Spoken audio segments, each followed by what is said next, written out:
The Heart of Art, scoping the Brazos Valley for the best artists and bringing them to your radio. Hello, good evening everyone. Welcome back to the KMU Studios. My name is Hector Nino and you're listening to The Heart of Art. Today, we have a very special show planned for you. We have Elena Reece, who is the artistic director for the Friends of Chamber Music. She stopped by and we spoke a little bit about her love for music and her 2 master's degrees in music. We also talk about what concerts are coming up from the Friends of Chamber Music for their 2022 to 2023 season. So you might want to stick around and see what lies in store for this season. And now for our announcements, I did want to say happy Howdy Week to all those students that are coming in. I can see the traffic is lining up. It's getting longer as we speak. But we all know that's how the first week of classes go. So let's be patient and let's wait until these students get the hang of their schedules, right? So yeah, happy Howdy Week. I hope you all achieve all those goals that you have for yourself this semester. And I did want to give you guys a reminder that the theater company will be presenting Head Over Heels starting Friday, August 26th. And Head Over Heels is a musical comedy about a love story set to the music of the iconic 1980s all-female rock band The Go-Go's. And they have songs such as like We Got the Beat, which I'm sure you know of. And actually, one of our past interviewees, Tyler Lewis, is going to be in this presentation of Head Over Heels.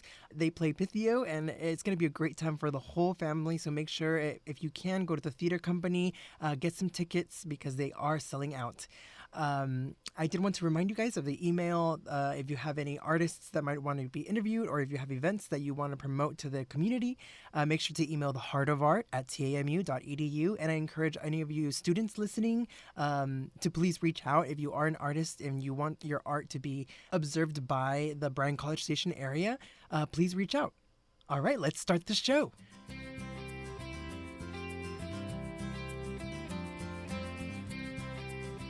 Today in the studio, we have a very special guest. Her name is Elena Reece. She is currently the artistic director at Friends of Chamber Music and has been part of that organization since 2003. She has 2 masters, one in music history, literature and theory, and another in musicology and ethnomusicology. So she is really using her skills at Friends of Chamber Music. So hi, Elena. How are you today? Hi, Hector. I'm glad to be here. I'm very glad to have you. I was wondering what being artistic director for the Friends of Chamber Music actually entailed. It entails a lot of things. Yes, I bet.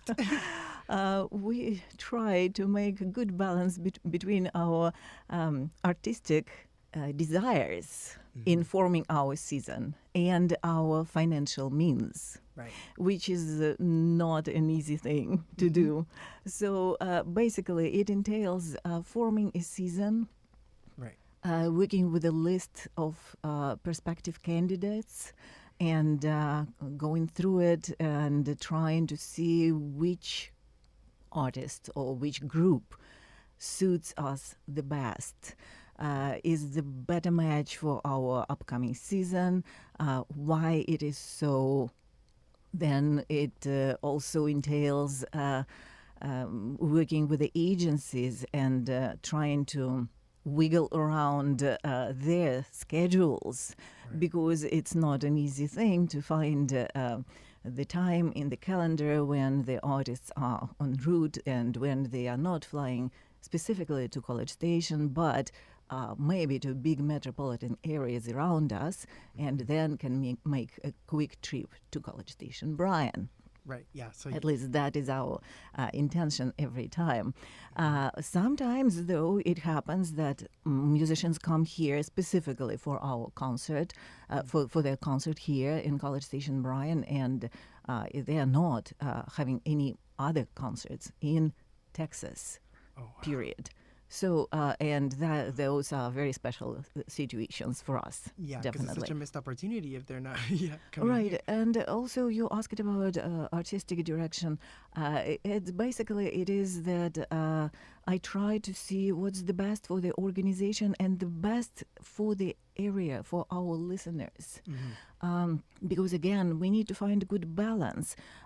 Perhaps Friends of Chamber Music, let's say hypothetically, would like to have a lot of modern music, of contemporary composers, of musicians who would perform that music in our series. But it is very well understood that our listeners, our audiences, and it's not an exception, it's happening worldwide, they are very well accustomed to and uh, longing for real classical music instead of ultra contemporary audio sound sonic landscapes. Right. And we try again to find balance between this and that in our programming, because some groups, they intend to actually incorporate modern music in their overall classical programs. So we need to negotiate with them on that ground as well. And of course, the financial constraints that we have and that we work with, this is another consideration, and it is a big one also. Right. So all of that. Yes, I mean, I can definitely tell that your organization of Friends of Chamber Music really takes into consideration everyone in the community, because I've seen about the educational outreach programs you all have for children through all the way through college. So, yeah, y'all are definitely very involved in the community, and we really appreciate that. And I do want to go talk a little bit more about that later, but I do want to go a little bit into your personal story and where you got your love for the arts. So, this master's in musicology, what exactly does musicology mean? Oh, that's a good question. That is a question that I believe many people have, but very few are not afraid to ask because it sounds very unfamiliar and strange. Musicology is basically, it means study of music. It incorporates on the ground level, it incorporates music history as a focus of study. And that would mean that certain composition taken for analysis represents not only a set of music notes written on paper, but also the whole societal narrative and societal attitudes of the time when that composition was created. Right. So, with all these considerations, with the previous history of music behind that composition, and all previous musical developments that led to it, there is a lot to unpack in every single work of music that you have either in front of you on the music stand or you listen to. We can talk about musicology being a specifically academic area of research, but we can talk about musicology being actually applied to what we hear on stage nowadays.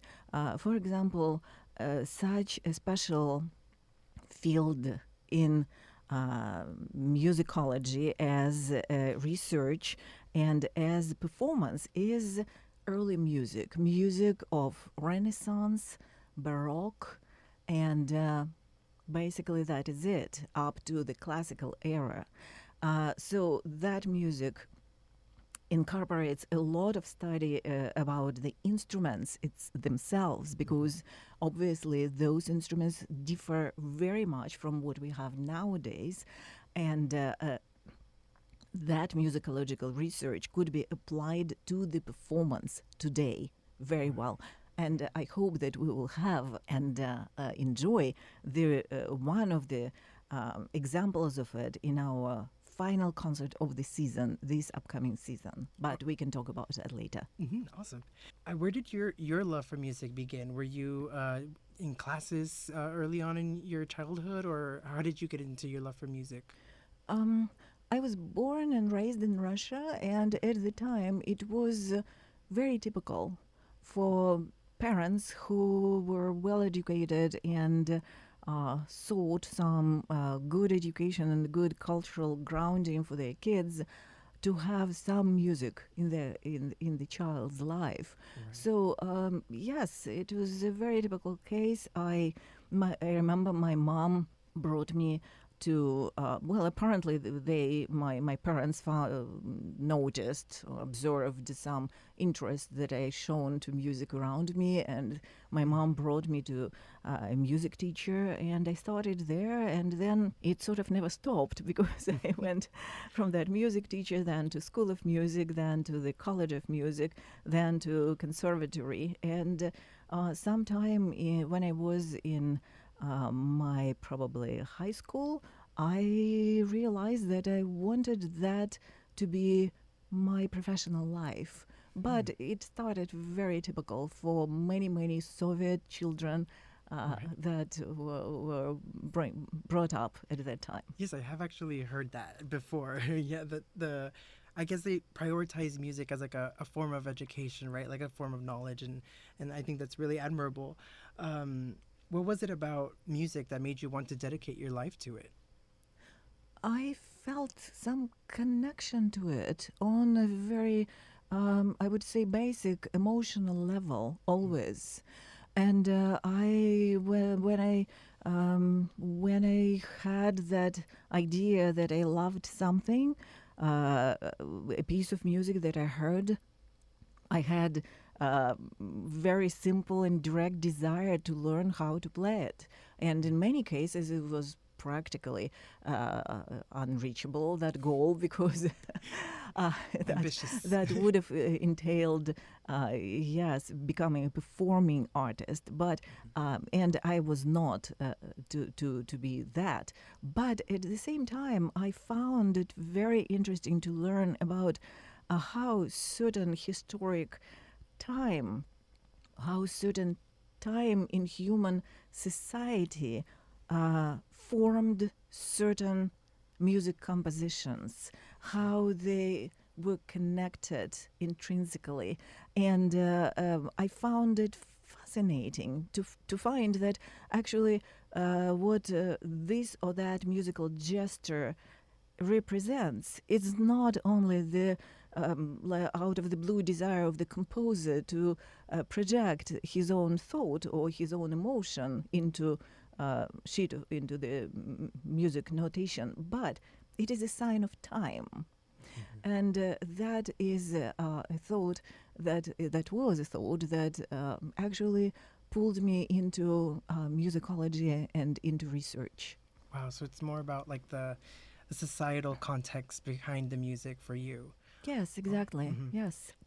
Um, so, in order to have these, I think your love for music has led you to, I bet, learn a lot of instruments. To have a master's in musicology. Do you have to know like a lot of instruments, or how many do you know? Well, I would love to say yes, but I don't.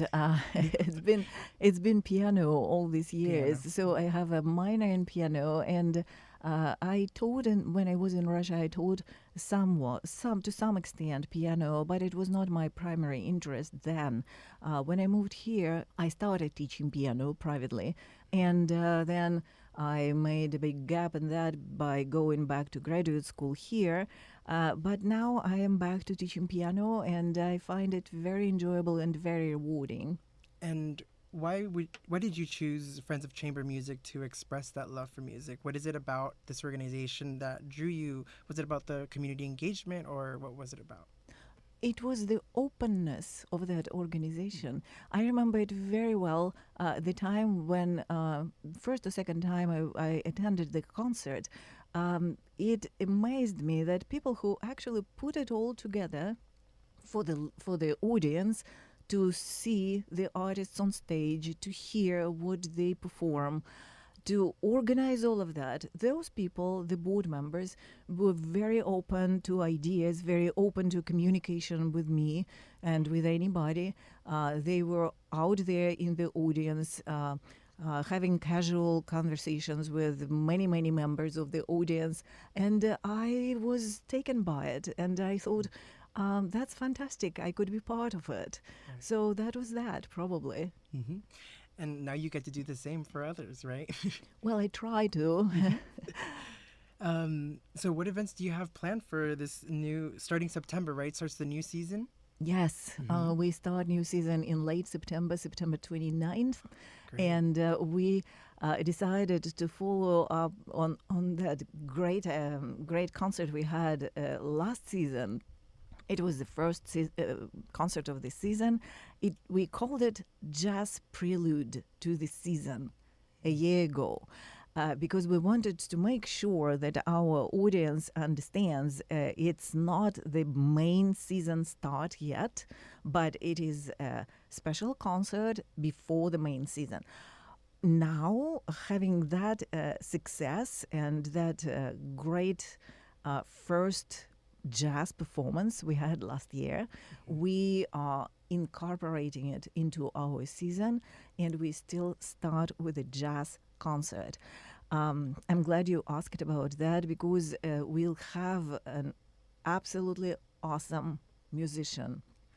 She is 22-year-old 22. from Bronx, New York City, and she is an African-American young lady who already in 2019 won Sarah Vaughan International Vocal Jazz Competition. Wow. She's really, really special. And what makes her special to me, it was that when I was looking through the lists and lists of the artists, I came across her name. I knew nothing about her. I decided, first of all, to listen to one of her recordings, and I put it on sound, and I didn't look at the screen at all. At the monitor at the time. And when I heard it, I had to turn around and look at it because I couldn't believe it. The sound, the color of her voice was so old-fashioned. Wow. Is so old-fashioned, as if she was channeling Ella Fitzgerald. Wow. Singers of that generation. It is absolutely amazing, and I decided we must have her. We must. We started talking with the agency about that long time ago, and finally it came to finalization of our contract and everything. And she will be coming. It will be her first solo performance in Texas ever. Really? And Wow. if you look at her touring schedule, upcoming touring schedule, it is fantastic. She has concerts, basically a concert every two or 3 days in different locations. And it is 1 month she is in the States, and next month she is out overseas in Europe someplace. Oh, no. And she is touring and performing all the time. All over the place. And with just 22 years old, she has gained a tremendous following on actually TikTok, of all places. Really? Okay. Yes, and when you look at her TikTok short segments and recordings, videos, it is amazing. She's bringing together people by singing jazz. She's bringing huge crowds by singing jazz. Wow. She is an amazing artist, truly. We are very fortunate to have her. And That's so the young. first performance, yes. Yeah, September 29th, right? Right. And then after that, we'll have 4 other concerts. Why only 5 we have this season? It is because one is so very special. It is another one that I'm going to talk about in a short while, that this one was and is above our budget currently. So we had to reduce the number of concerts. I would love to have 6, but this season we had to reduce it to only 5. But we'll have a string quartet, an American string quartet, again, very young and very accomplished already. Coincidentally, they won first prize at a very prestigious string quartet competition, the Banff International String Quartet Competition, in 2019, as well as Samara Joy did. So they will be performing in November. It will be a beautiful concert, a very classical and romantic program, and I hope everybody will enjoy it because we have the tradition of presenting extraordinary good string quartets here in the area. The next concert after that will happen only in February, but that one is super special for us. It will be Midori. Midori, the great legendary violinist, one of the really outstanding violinists of today. And again, it happened that we have been maintaining our correspondence and relationship with your agency, and finally it came to the point that yes, she will have a few days on your very special tour that will be a tour celebrating her 40th anniversary of professional career. Amazingly, she counts her professional career with the first instance when she appeared on stage with Zubin Mehta in front of the New York Philharmonic. Wow. And it was 40 years ago, but she was 11 years old at the time. She was definitely gifted. Right, and at that concert, she considers being the starting point of her professional career. So she will have a special tour dedicated to that anniversary, and she has a couple of days between her concerts on the West Coast in California and her final concert of the tour in Carnegie Hall. So will be that stop before the last stop before Carnegie Hall. She will play here and then go up to culminate her celebratory tour in Carnegie Hall. We're very lucky for that. Yes, definitely. I'm looking very much forward to it. I never heard Midori in live concert, and I believe it will be a treat to many, many music lovers here in locally and also beyond the borders of College Station Bryan, for sure.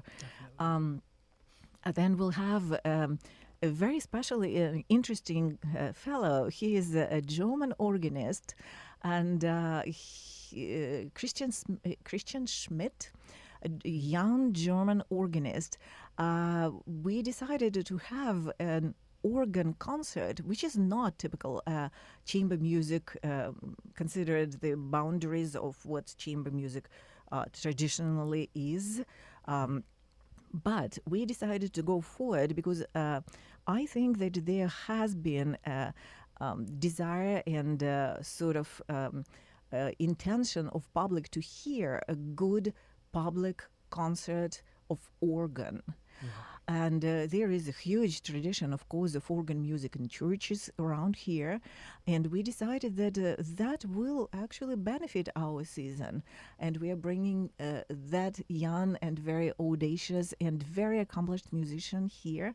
His program will include everything, that it will be just the highlights of organ repertoire from Bach, music of Johann Sebastian Bach, and it will be, of course, one of the iconic works of Bach that he will start his program with, up to Romantic era, and that will be sort of a brief history of organ music for our audience.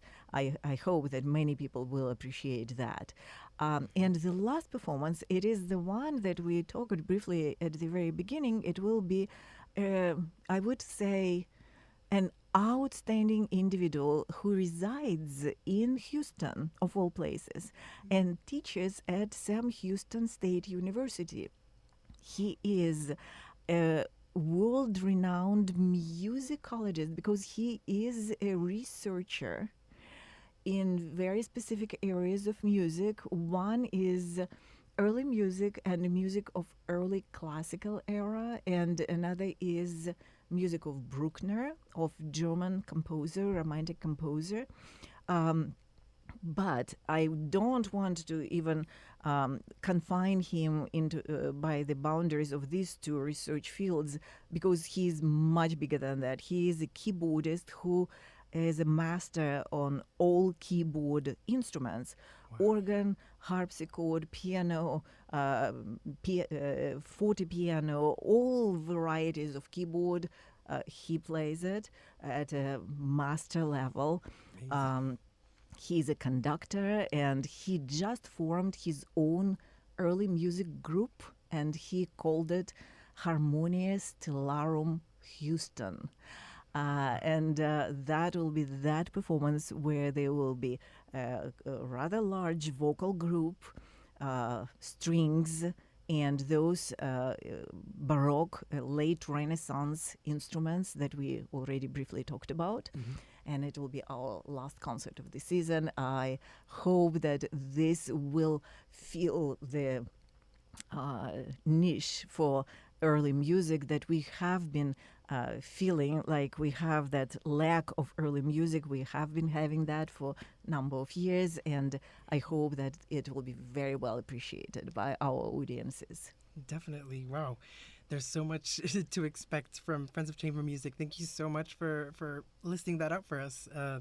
And if you guys want to check it out, make sure to check out fcmtx.org for the dates and locations, right? Because that's also an important thing because they're in different locations, right? Right, they are, because two concerts of this season will happen at the Radio Theatre, 2 concerts of this season at A&M United Methodist Church, and 1 at First Presbyterian Church. All right. Well, make sure to go to that website and check out where your concert is. And if people want to show support for Friends of Chamber Music, where could they go?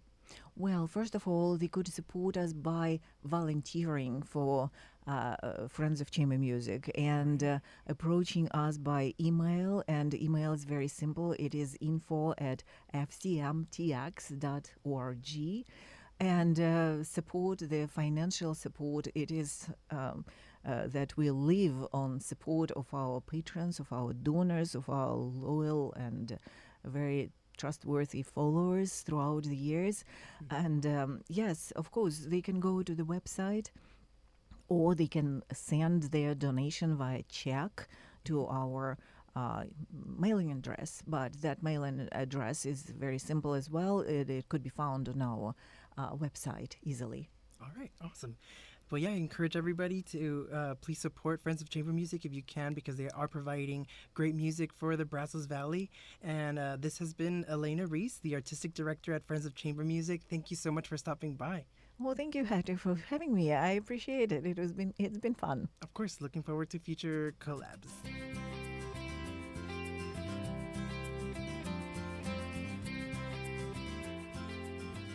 All right, you guys, that is the end of our show. Thank you so much for tuning in. And a big thank you to Elena from Friends of Chamber Music for stopping by and talking to us about what concerts they have coming up next. If you didn't get that website, it is fcmtx.org.